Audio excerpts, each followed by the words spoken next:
दानव की ताकत और क्रूरता की चर्चा पूरे राज्य में फैल चुकी थी। हर गांव और नगर में भय का माहौल था। राजा विक्रमादित्य ने दानव की ताकत को खत्म करने का उपाय जानने के लिए आर्षि दुर्वासा की मदद ली। आर्षि ने बताया कि दानव की जान हिमालय की एक गुप्त गुफा में छिपे एक काले कमल के फूल में है। उस फूल को लाना आसान नहीं था, क्योंकि गुफा तक पहुंचने का रास्ता खतरनाक पहेलियों और राक्षसी पहरेदारों से भरा हुआ था। राजा ने अपनी यात्रा के लिए तैयारी की। उन्होंने अपने कुछ विश्वसनीय योद्धाओं को साथ लेने का विचार किया, लेकिन यह जानते हुए कि यह चुनौती केवल उनके साहस और बुद्धिमानी से हल होगी, वे अकेले ही गुफा तक जाने के लिए निकले। उन्होंने अपने गुरु का आशीर्वाद लिया और अपनी दिव्य तलवार और कवच साथ में रखे। पहला पड़ाव था एक गहरी और तेज बहती नदी। इस नदी को पार करना असंभव लगता था, क्योंकि उसमें भंवर और खतरनाक जल प्राणी थे। जैसे ही राजा ने नदी पार करने का प्रयास किया, पानी से एक विशाल मगरमच्छ निकला। मगरमच्छ ने राजा से कहा, अगर तुम मुझे हराना चाहते हो तो मेरी पहेली का उत्तर दो, वरना तुम नदी में समा जाओगे। मगरमच्छ ने पूछा, ऐसा क्या है जो पानी में गिरकर भी भीगता नहीं? राजा ने गहरी सोच के बाद उत्तर दिया, छाया। उत्तर सही था। मगरमच्छ गायब हो गया और नदी शांत हो गई। राजा ने नदी पार कर ली।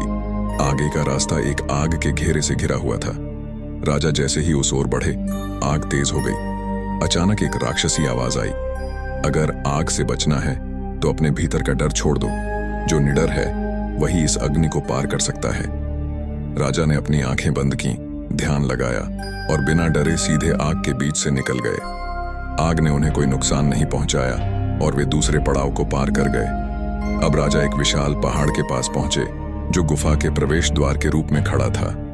पहाड़ के ऊपर एक राक्षस बैठा था। उसने राजा से कहा, मुझे हराए बिना कोई भी इस गुफा में प्रवेश नहीं कर सकता, लेकिन मेरे साथ युद्ध में हारने का मतलब मौत है। राजा ने अपनी तलवार निकाली और राक्षस के साथ युद्ध शुरू कर दिया। यह युद्ध घंटे भर तक चला। राक्षस की ताकत बहुत थी, लेकिन राजा ने अपनी कुशलता से उसकी कमजोरी पहचान ली। उन्होंने राक्षस को जमीन पर गिरा दिया।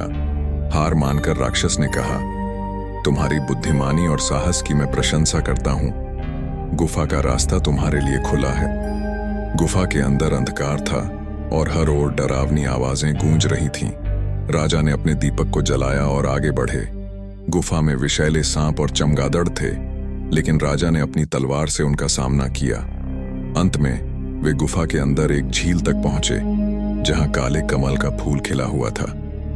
जैसे ही राजा ने फूल को तोड़ने की कोशिश की, झील से एक जल राक्षस प्रकट हुआ। उसने राजा से कहा, यह फूल मेरी रक्षा में है। इसे पाने के लिए तुम्हें अपनी नीयत साबित करनी होगी। अगर तुम्हारा उद्देश्य पवित्र है तो यह फूल तुम्हारा होगा। राजा ने अपनी प्रजा की पीड़ा और दानव को खत्म करने की आवश्यकता के बारे में बताया। उनकी सच्चाई और समर्पण से प्रभावित होकर जल राक्षस गायब हो गया और फूल राजा को मिल गया। काले कमल को लेकर राजा ने गुफा से बाहर आने का रास्ता पकड़ा, लेकिन गुफा के पहरेदार उन्हें रोकने आए। राजा ने अपनी तलवार और साहस के बल पर उनका सामना किया और सुरक्षित बाहर निकल आए।